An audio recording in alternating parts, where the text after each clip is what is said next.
Welcome. Tonight, I will take you to a time very, very far away.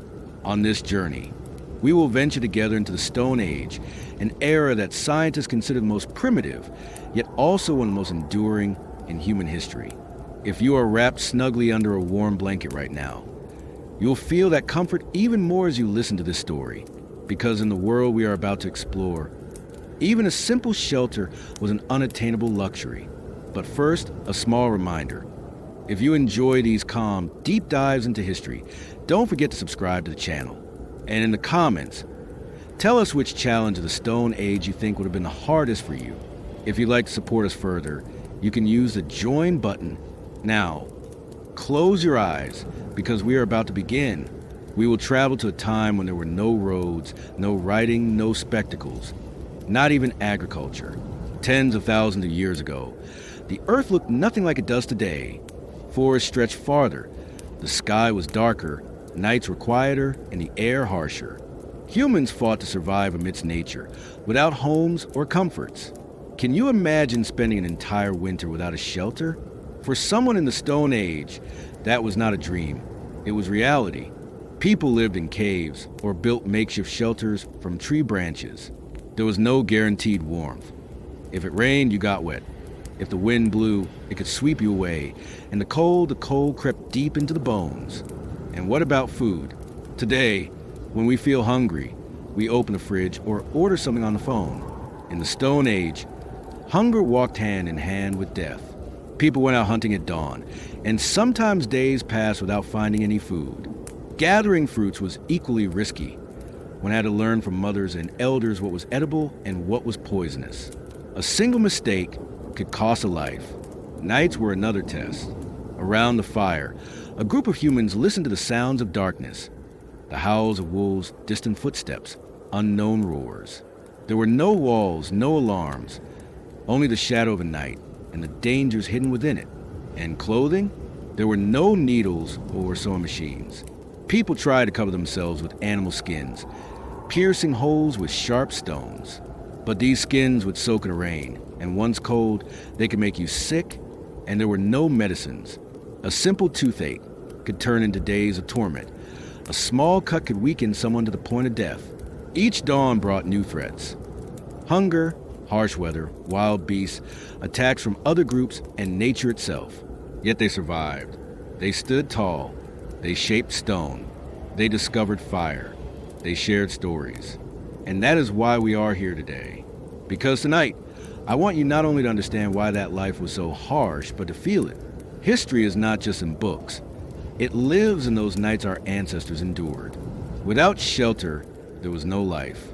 The dawn frost clung to every stone. The sky was gray. The trees stood silent. Only a few lizards, some withered fruits, nothing that could satisfy hunger or feed the children. As they ventured deeper into the forest, the silence grew heavier. Not even the birds sang anymore. They had long learned to stay away from humans. Hunting was a matter of luck. Sometimes, one would walk for hours without seeing a single footprint. Other times, a deer would appear, but if the wind changed direction, it would catch the hunter's scent and flee. Then, the spears were useless. That day, the forest was mute, leaving no trace. As the sun climbed higher, hope began to fade. Backs sweated under the weight of frustration. Hunger in the Stone Age was not only physical, it gnawed at the mind as well. The burden of returning empty-handed, unable to feed one's children, weighed like a stone on the shoulders. When they returned to camp, faces spoke volumes without words. The men looked at ground, the women understood in silence, and the children held back the questions burning on their lips. That day, there would be no food, perhaps not the next day either. And this was not merely the emptiness of a stomach.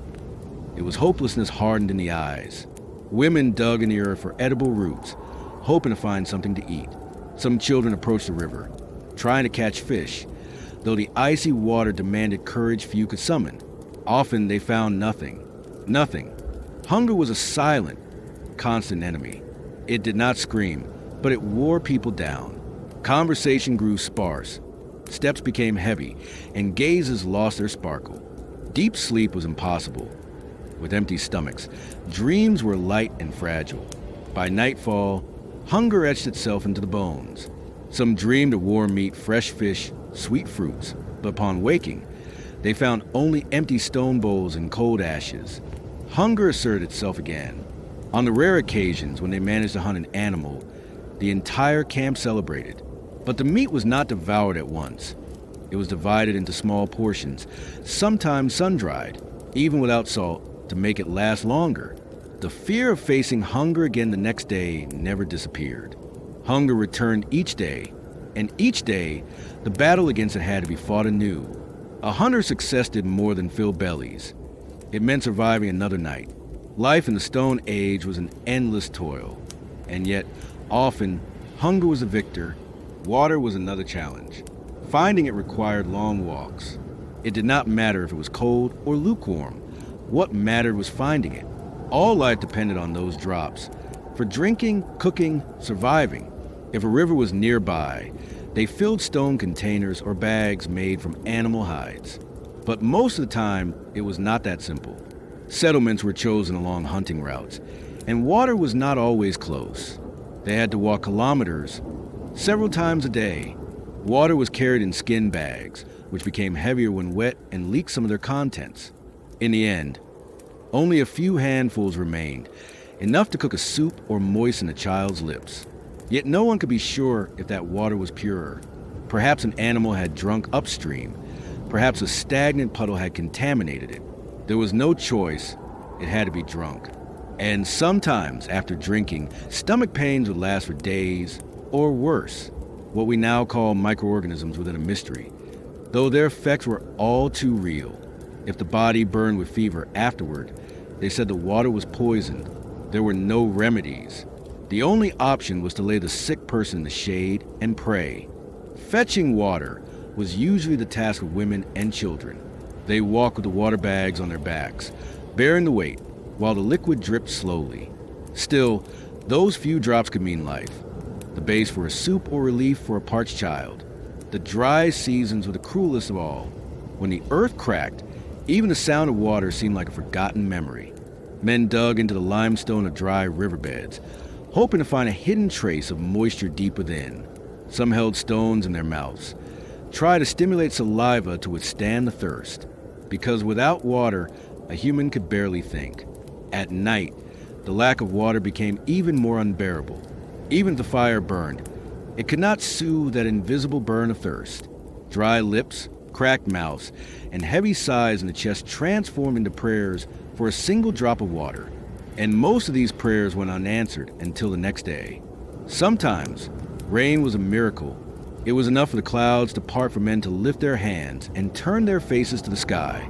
Skin, bowls, cracks in the stones, everything became a vessel to preserve this divine gift. Because in the Stone Age, water was a freedom falling from above, but it never warned when it would return. That is why an entire day could be spent in search of water. Because without water, there was no life. When night fell, the air changed abruptly. The earth, which had held the sun's warmth during the day, hardened like ice under the darkness. The wind whistled to the branches, and as it brushed the stones, it created a deep murmur, a groan that was more than just a sound of nature. It was a warning. The cold was beginning. Fire was still not a reliable companion. To light it, one had to strike stone against stone, rub dry herbs with infinite patience, or spin sticks until smoke promised a spark. But if the wind blew hard, the flame died. If rain had fallen earlier, the moisture ruined everything. Then the night passed without fire. This meant bodies grew cold, dreams became fragmented, and skin shivered to stiffness. In caves, even when the wind did not enter, the cold of the stones settled into the bones. Animal skins were few, often stiff or leaky. A wet skin was more an enemy than protection. On the coldest nights, the only option was to huddle together, sharing body heat, shivering as one, as if praying. Mothers pressed their children to their chests, trying to warm them with their own breath. But if there was no fire, sometimes that was not enough. A night too cold could mean that at dawn, a child would be missing or that no one would awaken at all. That is why fire was not simply warmth. It was life. It was a line separating hope from despair. Lighting it required patience, skill, and sometimes luck. Splinters were gathered. A spark was guarded as if it were a newborn, and it was carefully blown until the tiny flicker became a flame. And yet, many times the wind or dampness would snatch it away. Then one had to start again, over and over, for hours, until finally the miracle of fire arose. Hands were wounded, skin bled from striking stones, but giving up was not an option, because without fire, there was no light at night, no cooked food, no protection against beasts. Fire was a sign of power, a shout in the darkness declaring, "Life is here." A group with fire was strong. An illuminated cave was a visible refuge in the midst of nowhere. But if the spark failed, everything blended back into the silence. There were nights when everything was ready, embers would, patient hands, but the spark would not take. Then silence deepened. Men and women huddled together, holding their breath, waiting for dawn to try again. For battling damp grass, exhausted and hungry, was a test of patience almost impossible to endure. Fire was sacred. Whoever managed the light, it earned the tribe's respect. It was not merely a flame. It was a strength to face the darkness. Their name was told in stories, their feet sung aloud, and children slept under their protection. But the fire did not ignite. The night remained mute. Not even prayers dared pierce the weight of cold, fear, and darkness. When the sun returned, surviving a night without fire was considered a small victory. Yet everyone knew that when the next night fell, they would have to try again. And perhaps that time, it would fail once more. Because with darkness, life did not end. It only changed form. Predators awakened. In the moonlight, deep in the forest, the eyes of other creatures gleamed. Bears, wolves, jackals, snakes. They were the masters of the night. And humans were the most vulnerable prey. That is why tribes never slept completely. There was always a watchman. Sometimes it was an elder, whose sight had dimmed but whose ears could still catch the snap of a branch. Sometimes it was a young person on their first watch, innocent still in their eyes. It did not matter who. It only mattered that someone stayed awake.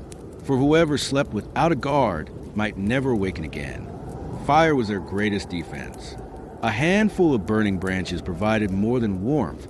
It offered safety. Its sparks illuminated bodies, and shadows trembled around them. But keeping the flame alive was the guardian's greatest responsibility. For as the fire weakened, the shadows grew, and with them, the closeness of danger.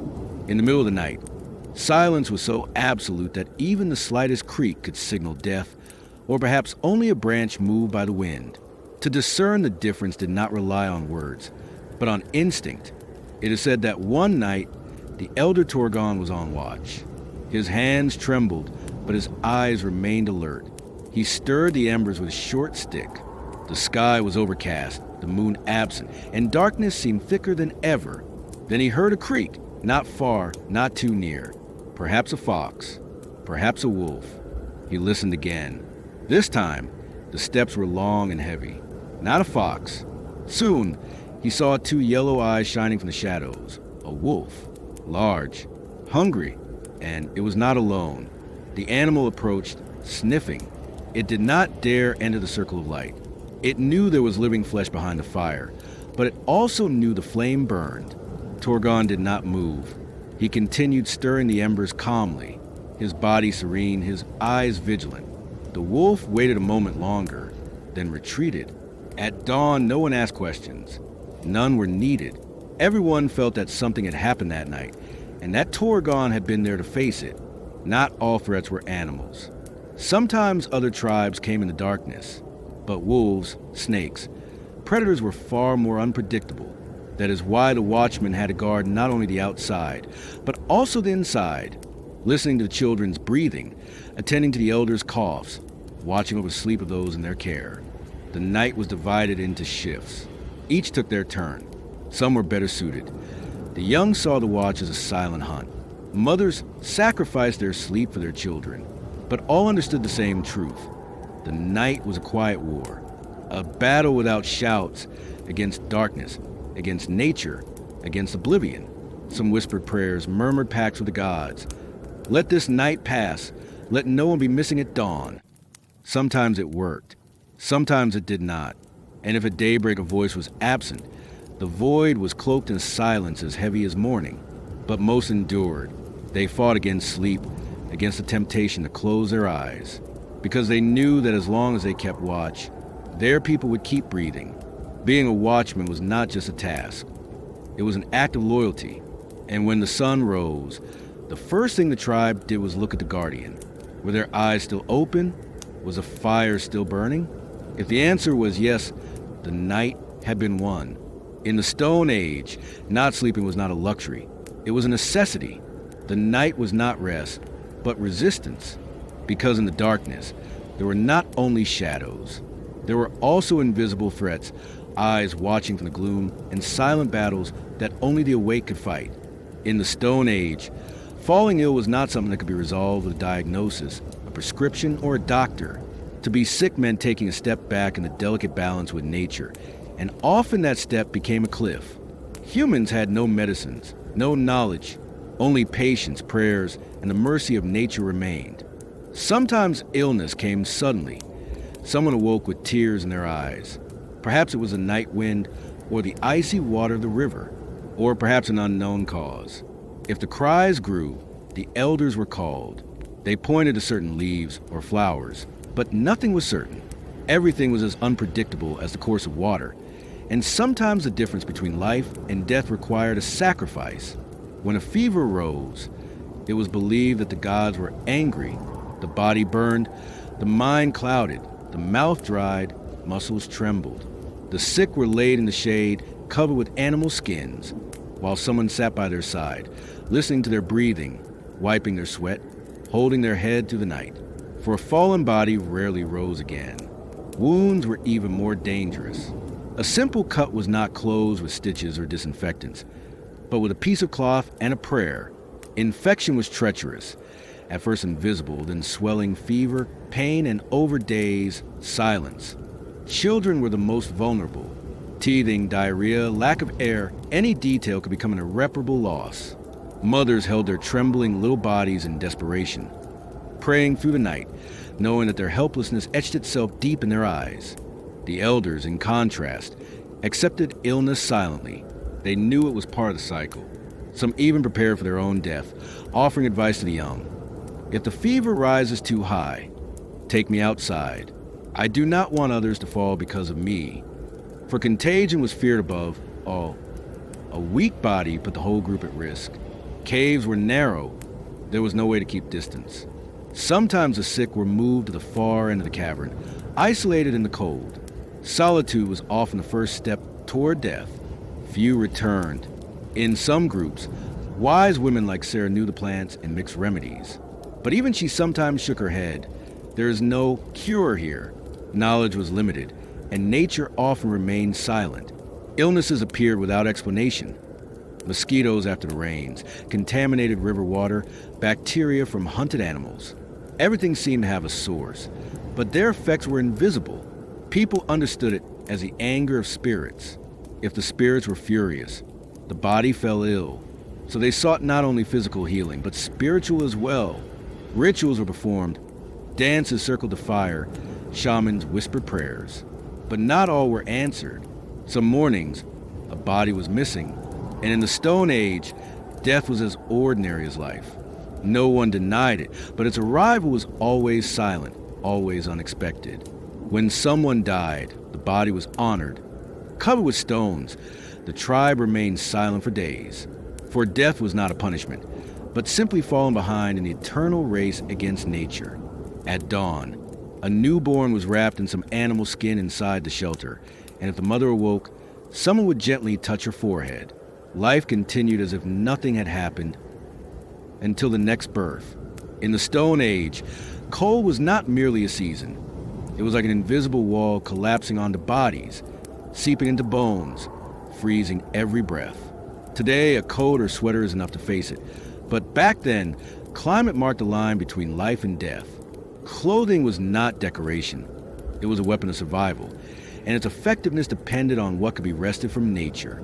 There were no fabrics, no cotton or linen, only animal skins, roughly tan hides, sometimes shells. Every hunted animal was used to the last piece. The meat eaten, the bones turned into tools, but the most valuable was the skin, the only protection against merciless winters. Not all skins were equally useful. Thin ones tore quickly. Thick ones restricted movement. The quality of a garment depended as much on the hunter's skill as on the knowledge of the person preparing it. The skin had to be scraped, the hair removed, sometimes left on, dried in the sun or hardened with smoke. Some were even chewed to soften them. Then, holes were pierced with stones or bones, through which cords made of animal tendons were threaded.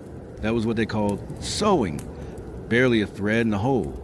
But if the hole was made poorly, wind seeped in and the cold gained ground. Winter was ruthless. Stone and earth shelters at cracks that let drafts through, forcing people to spend entire days wrapped in their skins.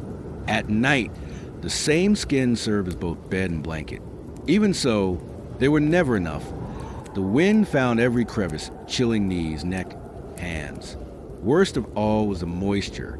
A wet skin became heavy, icy, unbearable. It was no longer clothing, it was punishment. Children were the most vulnerable. They were wrapped in small pieces of skin, but hands and feet were almost always exposed to the cold. Mothers tried to warm them with their own hands and embraces, but relief was brief. The cold never yielded. It always returned. The skin smelled. They were never completely clean. When wet, the odor became stronger, sharper, but no one complained. Survival demanded accepting every discomfort. The stench, the insects, the dirt, all were part of the cost of living. At night, the skins were shared. Sometimes one covered 3 people, and in the morning, someone woke up cold while others had endured. Life and death could depend on a single well-prepared hide. Their value was such that skins were even used as barter currency. A skilled tanner was as respected as a successful hunter. From them came capes, belts, boots. They were not luxuries. They were shields against death. Some generations decorated their skins with stones or bones, creating patterns, not for beauty, but for identity, to show which tribe or region they belonged to. Yet the most sought-after trait remained the same: thickness and durability. For a freezing wind erased any decoration and reminded everyone of the essential, survival. And yet, not even the best skin could fully conquer the cold. At bedtime, many prayed, "May this night not be too bitter." For at dawn, some did not wake. To die of cold was silent. Sometimes a companion next to you did not even notice until the breath grew faint, then disappeared. Such was life in the Stone Age without real clothing. Skins were not a luxury. They were the only option. But the cold never surrendered. It seeped under doors, through cracks in the rock, between the seams of the skins. Living with cold was not defeating it. It was negotiating with it, for it could never be truly overcome, only delayed. When a storm arrived, the sky spoke first. Clouds churned, the wind shifted, birds went silent, trees whispered a warning. Then the first drop fell on a leaf or stone, and all understood that the true test was beginning. The shelters were not solid houses, barely fragile structures. Thick branches over stones, covered with animal skins, cracks sealed with dry remnants. There were no doors, no windows. These shelters existed only to protect from cold, wind, and sometimes curious eyes. But when the rain came, the limits of the hut became painfully clear. The stretched hides dripped, the plants let water through, and liquid seeped between the stones. Inside and outside became the same. If the rain was light, it could be endured. People wrapped themselves in blankets and skins, leaning against each other, sharing warmth and silence. But when the rain persisted, patience was useless. The ground turned to mud, the bedding soaked, and the fire began to die. Moisture was not mere discomfort. It was a mortal threat. Once wet, skins would not dry, and if the fire went out, so did hope. The storm was even worse. With the wind, rain brought destruction. Branches snapped, shelters collapsed, stones shifted. Hanging hides thrashed violently, and water accumulated, turning everything into mud. In such a tempest, staying inside was unbearable, but going out offered no salvation either. There was no choice but to endure. Families gathered together. Children protected at the center, women and elders covered, and the strongest faced the outside. Survival depended on unity. Sometimes trees were sought as refuge, though they were dangerous. A lightning strike could fall or a trunk split in two. The best hiding places were caves, rock crevices, stone hollows. They promised temporary safety, but even there, moisture slowly seeped in. Feet grew numb, eyes closed from the cold, and all that remained was waiting. At these moments, no one spoke much. The storm already shouted with the voice of nature. Thunder rumbled, and a woman hidden behind a rock closed her eyes and prayed silently. Let end. Sometimes the wait lasted hours, sometimes a whole night. And at dawn, not everyone always woke. The children's fear turned to silence. Even tears seemed wasted, because everything was too fragile. When huts were destroyed, they had to be rebuilt. But after rain, the earth became mud, trees heavy with water, and wet hides useless. Exhaustion weighed on everyone, but someone always carried stones or branches, because without shelter, the night was impossible. And in the Stone Age, the night remained the greatest fear. Some storms forced tribes to migrate. The land sank, paths were blocked, water covered everything. Nature seemed to say, "You cannot live here anymore." And humans obeyed. Resignation was a lesson of forced virtue. Children slept against their mothers' backs while men walked ahead, hides on their shoulders and sharp stones in their hands. Even after the storm had passed, its scars remained. In the Stone Age, a storm was not just weather. It was a brutal lesson in life's fragility. Today, a wet garment dries in hours. Then, a soaked body might never warm again. The storm was a boundary that could not be ignored. It was faced with respect and left in silence. At dawn, the sun shone again. Fires were lit, skins dried, shelters repaired. And the same question arose among the tribe. Who is missing? Who survived? Another storm had passed, but each left its mark, in the hides, in the stones, in the eyes. Sometimes there was time before the next. Sometimes there was not. And no one trusted that calm would last long. That is why humans carved stone again. In the Stone Age, tools were as necessary as air. A knife, a scraper, a spearhead. There were no workshops, no markets. Every object had to be born from patience and hands. Survival depended on finding the right rock, hard and smooth like flint, blow after blow, angle after angle, until the stone broke into a useful edge. Then it had to be secured, with bark, with bone, with fibers, or strips of leather. If the knot failed, the effort was lost. Early attempts almost always failed. Stones broke, edges chipped, symmetry lost. But necessity drove them to try again and again. Without tools, there was no meat, no shelter, no clothing. And though each tool was fragile and temporary, humans persisted. For in every freshly carved edge, in every improvised scraper, lay a small victory against the storm and against death. They had no toys, but taking a stone and striking it against another was their most natural game. Over time, they learned to measure force, to balance the blows. It was knowledge passed silently from generation to generation without words. They spoke with the stone, understood its language. The shapes of stone tools varied according to need, not whim. Some were pointed, others flat and wide, depending on whether they were for hunting or scraping. Everything was shaped for function. There was no luxury, no decoration, only utility.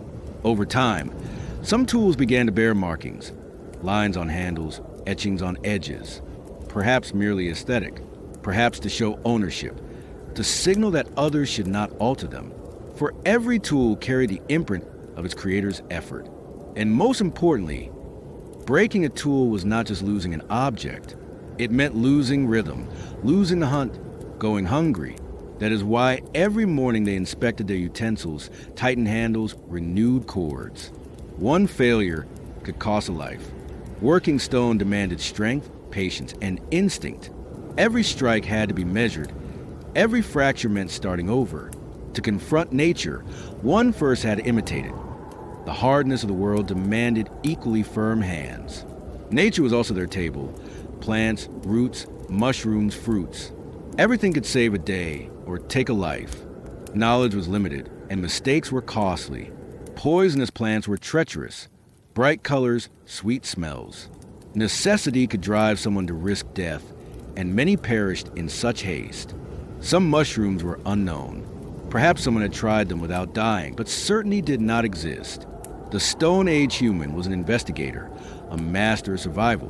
When finding a fruit, they examined it, smelling, touching, turning it in their palm. Only the soft, innocuous ones were tasted. Children, unaware of danger, sometimes bit into them and learned too late. Poison worked slowly, first burning the throat, then attacking the stomach, and finally weakening the entire body. Vomiting, spasms, fever would follow. Human strength was often not enough. A single unknown leaf could topple an entire system, leaving the tribe bewildered. Without tools, without sufficient knowledge, all that remained was to wait.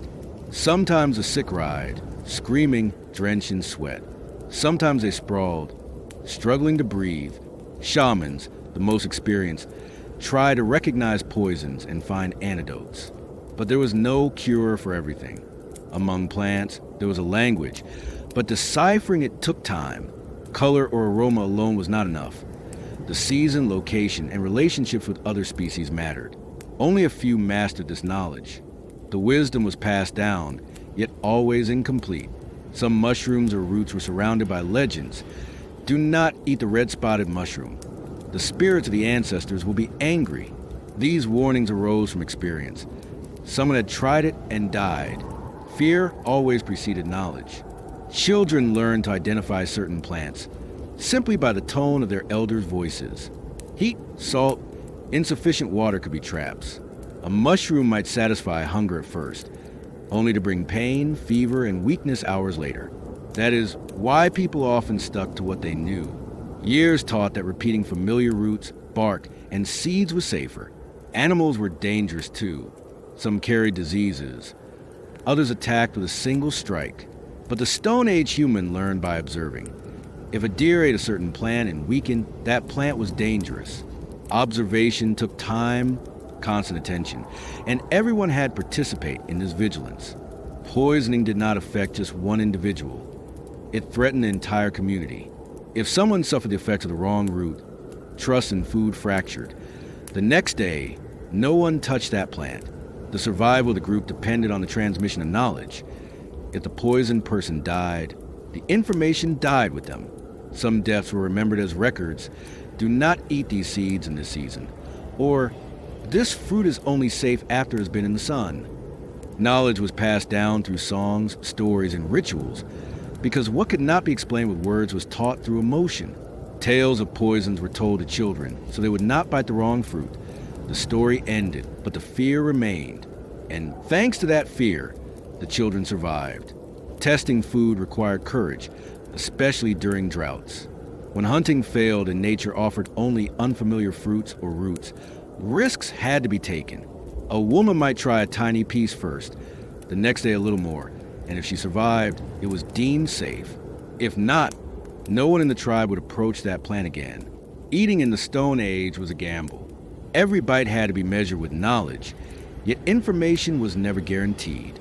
Observing nature was vital. Color, smell, shape, and texture were clues, though sometimes misleading.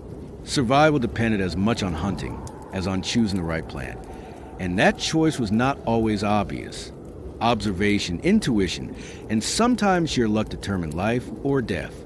Animals were dangerous, and injuries were a constant threat. A small cut, a scrape, a bruise on the foot could upset your entire life. In those times, even the tiniest wound could be fatal. At dawn, routines began: gathering firewood, keeping the fire alive, softening animal hides. But a cut on the hand from a stone, a scrape on the arm from a branch, or a wound on the knee caused by a bone were hidden dangers. At first, they seemed minor, just a bit of pain or bleeding, but the wound grew with you. There were no antibiotics or antiseptics. Only leaves, crushed plants, and animal skins to cover the injury. Sometimes it worked, sometimes it didn't, but it was always done with care and prayer. When it failed, infection spread, pain intensified, and that small wound could completely stop you. The person could no longer hunt, gather wood or carry loads. Everyone had to help, and the wound was kept secret. Showing pain was a dangerous luxury. Some wounds healed, others constantly reopened. Hygiene did not exist. The same clothes, the same place to sleep, the same work surfaces. Microbes were everywhere.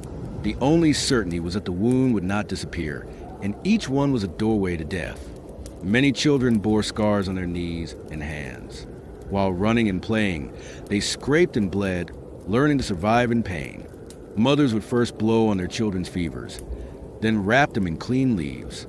But they always woke during the night to check the temperature, because in a week, a small symptom could become something serious. Slight trembling, dry tongue, distant gaze. Among the adults, danger was also frequent. During hunting or tending to wounds, animal horns, tusks, or sharp parts could tear the skin. An injured hunter returned to the village as a hero, but the true struggle began afterward. Living with a wound became more difficult each day. You could not sleep, move, or eat. Fever rose, vision darkened, and sometimes the morning brought only silence. Some injuries attacked from within. Falls, fractures, cuts on knees or wrists. All that remained was to wait and pray. But was there time to rest? Shelters had to be built, fire protected, food found. Rest was a luxury. If you were wounded, you either continued working or became a burden. And sometimes, the burden were isolated, a cruel but necessary rule. The elders lived with their injuries. Their feet wavered, hands trembled, backs bent. Yet their experience showed other paths to survival. They knew how to bandage, how to relieve some pain. That knowledge could save a young life. Scars marked the skin, along the arm, across the folds at the side of the face. Memories of hunts, accidents, or childhood mistakes. People live with these marks because they were the price of survival.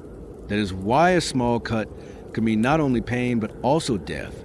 Every tool had to be handled with care, every axe with attention, because a single mistake could ruin your day, and a lost day could mean the difference between life and death. Thunder was a mystery.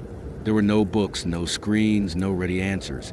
Ignorance was abundant, and the explanations lay hidden in silence. Humans sought reasons. Why does it rain? Why does lightning strike? Why does the sky suddenly darken? The first clap of thunder startled everyone. Children shivered. Women lifted their eyes. Men sharpened their hearing. That sound forced an internal decision. Something extraordinary was happening. Thus, the first beliefs were born. Thunder could be the voice of spirits or the wrath of a god. Some thought a giant animal struck the sky with its belly. Others that it was the cries of the dead. Believing was a way to calm fear. Hands rose, heads bowed, and prayers were silent, expressed only with glances, breaths, and gestures. Shamans sat by the fire and used the smoke as a message to the sky. If it rose correctly, perhaps the gods would be appeased. Some tribes made stone totems because stone was solid and enduring.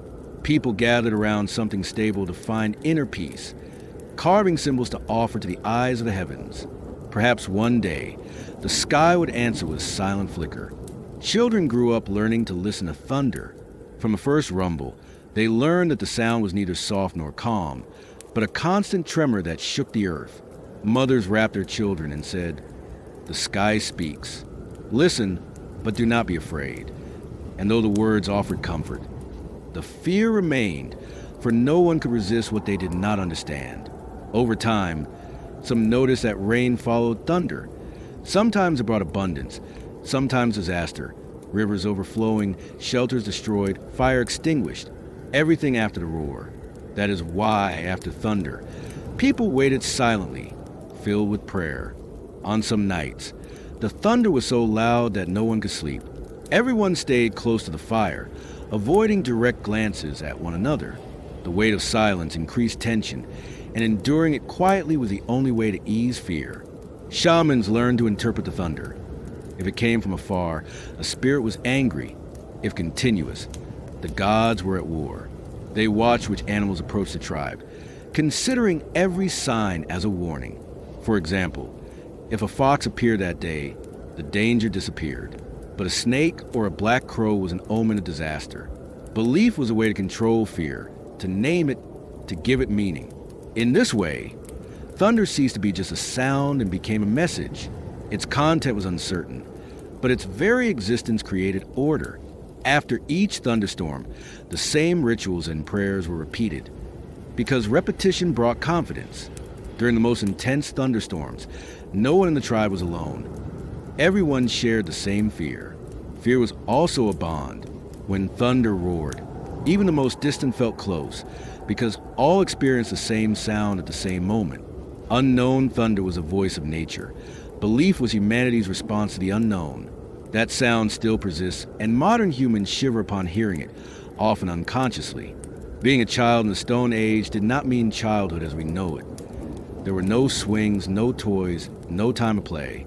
From the moment you open your eyes, you learned the rules of life. Learning was not optional. It was an obligation. Survival was everyone's responsibility, even the children's. A 5-year-old awoke at sunrise beside their mother, with no time to rub their eyes.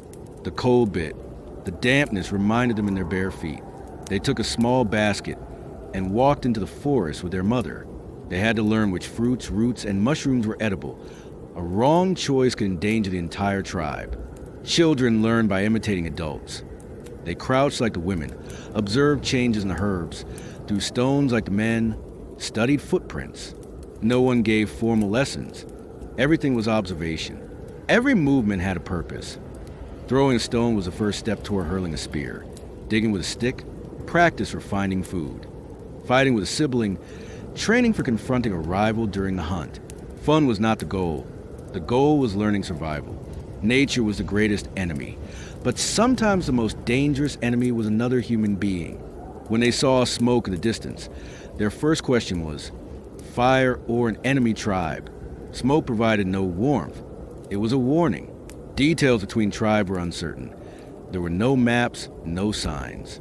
Each tribe knew its own boundaries. The edge of a river, a cave, a plain. Human emotions were constantly in motion. Conflicts were inevitable when boundaries were crossed. Over water, fruit trees, hunting grounds. Peace was rare because abundance did not exist. Surviving meant staying alert and facing attacks, even at night. That is why, even while sleeping, they always listened. If the fire went out, they woke. If a leaf moved, their hands sought stones. Attacks were silent, often at dawn, during deep sleep. They moved among the rocks by the river, hidden, waiting for the signal. And when it came, everything happened quickly. Screams, stones thrown, cries of women and children. Seconds decided whether to flee or defend. Maintaining the fire was the only advantage against a hidden enemy. The light revealed who they were and their intentions, but every shadow could mean death. Some tribes adopted principles of permanent vigilance. They were nomadic with no permanent shelters. They took what others left and continued on their path. Their lifestyle demanded silence, speed, and cruelty. They attacked with stones, sticks, and bone knives. Every raid was dramatic. Women and children were most affected. Men fought at the front, while others fled. Some hid in the forest, others in the river, under the water for minutes. After the raid, absolute silence followed. The survivors walked among the remains of the destroyed shelter the next day. Blood in the soil, burned stones, scattered belongings. Everything had to start anew. But the trace of disaster remained first in the heart. Children grew up with that fear. Before sleeping, they asked, will they come today? Some swore revenge for attacks from other tribes, because losing was not only losing goods, but honor. That is why they always stayed alert, with guards, keeping the fire burning and building stone walls. Yet even these measures were not always enough. Preparation was essential for survival. Even when humans kept their distance from other humans, they remained alert. When fetching water, their eyes scanned everything. When venturing into forest, they examined every footprint. The appearance of signs from another tribe was a warning of imminent danger, and sometimes only a child noticed that clue. That child became a small hero, living their childhood while learning to stay awake. After the attacks, scars remained in the soul. The loss of someone was not just physical, but also an emotional void. A father who did not return, a brother who fell silent, a mother who wept. Silence deepened after the threat. And when curling up in the corners of the shelter, People shivered not only from the cold, but also from fear. Attacks shaped the culture of the tribes. Stories were told. How we escaped that night, how we kept life alive, how we fought. These narratives passed on experience. But they also comforted the children because fear could not be eliminated. It could only be transformed. In the Stone Age, enemy tribes were not just an external threat, but an internal lesson. Prepare yourself, stay united, watch, protect. They were not just words. They were the summary of lived experience. An attack destroyed not only bodies, but also minds. Perhaps that is why people slept so close to one another at night. Everyone listened to the breathing of the others. Because in the slightest silence, everyone awakened. Before the enemy's footsteps even echoed in the night's darkness, eyes open and all were ready to survive. Time passed. Nights, months, seasons. Those who sat by the fire changed. The children grew, the elders departed. But those stories remained, not carved in stone, but in hearts. Their silent walk, careful breathing, watchful gaze, constant reminder. That is what humans could learn the most. Death was inevitable, but not being forgotten was not. To leave a mark, one did not need to shout. Living in silence was the simplest and most powerful way to leave a trace. Because those who are truly remembered are not the ones who speak the most, but the ones who live the most. In the end, the Stone Age is not just history. It is a state of consciousness. It is a story of living alongside nature, of contenting oneself with little, of remaining silent and enduring like a rock in difficult moments. And if today we speak of them, it is thanks to that silence, because they did not shout, but they lived. And living sometimes is a sound more powerful than any scream. The fire now dies. The sound of the night rises. The stories have been heard, the hardships understood, and we, thousands of years later, still carry the same question within. What does it truly mean to be strong in this life? Perhaps the only and most accurate answer left to us by the humans of the Stone Age is this: to endure in silence. Good night.